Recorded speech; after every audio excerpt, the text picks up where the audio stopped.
शेर Kashmir institute of medical sciences का आज एनुअल डे मनाया जा रहा है, 42nd एनुअल डे। ये अस्पताल बना था इस मकसद से कि जम्मू कश्मीर के लोगों को इलाज हासिल करने के लिए पीजीआई, एम्स वगैरह जाने की जरूरत ना पड़े।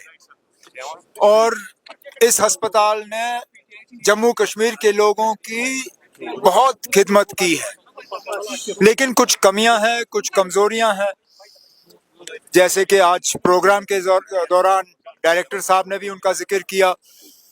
एक तो स्किम्स की जो खुद मुख्तारी थी, वो खुद मुख्तारी इनसे ली गई, उसको दोबारा बहाल करना है। इनका अपना इंजीनियरिंग विंग था, उसको वापस बहाल करना है। इनकी प्रोक्योरमेंट मेडिकल सप्लाई कॉरपोरेशन के जरिए होती है, लेकिन उसमें डिलेज बहुत ज्यादा है। वो चाहते हैं कि मेडिकल सप्लाईज कॉरपोरेशन ही प्रोक्योरमेंट करे, लेकिन वक्त की उसमें सीमा होनी चाहिए, वक्त की पाबंदी होनी चाहिए। अब जैसे मैंने आज कहा, जहाँ पे भी हम स्किम्स की मदद कर सकेंगे ताकि ज़्यादा से ज़्यादा हमारे जो मरीज़ हैं वो यहीं इलाज हासिल कर सकें और उनको दिल्ली, बम्बई, चंडीगढ़ वगैरह जाने की ज़रूरत ना पड़े, यही हमारी कोशिश होगी। जहाँ तक देखा हमने कि कई सारी चीजें जो है स्किम्स को लेकर I spoke to Sukhbir yesterday after the attack on him.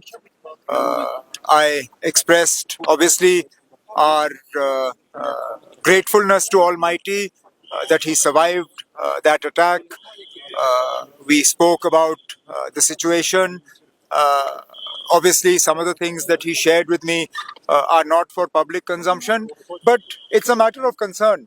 If in daylight hours, a former deputy chief minister, a Z plus category protectee, can be attacked like this, obviously this needs to be looked at.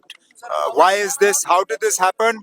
And to ensure that it doesn't happen in the future, because let's not forget, not long ago, Punjab went through a very difficult phase in the 80s and early 90s.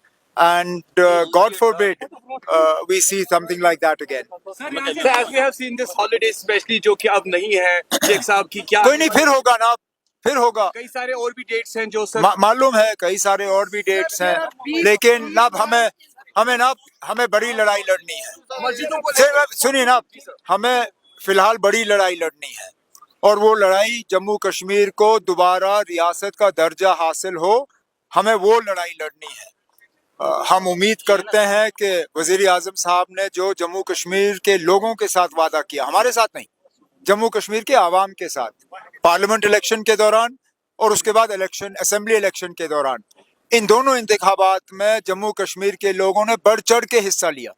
कहीं पे भी शिकायत नहीं आई कि उनको मजबूरन polling booth में लेके उनसे वोट डलवाए गए। अपनी मर्जी से गए और उन्होंने इस इलेक्शन को कामयाब किया, इस उम्मीद के साथ कि उनके साथ जो वादे किए गए, बिलखसूस रियासत का दर्जा वापस मिलने का, वो हमें वापस मिलेगा। अब वज़ीर आज़म साहब, होम मिनिस्टर साहब महाराष्ट्र, झारखंड, इन चीज़ों में थोड़े बिजी थे, अब उनको वहाँ से फुर्सत मिली है, तो अब उनसे बात की जाएगी ताकि जल्द से जल्द जम्मू कश्मीर को रियासत का दर्जा वापस मिले। मस्जिदों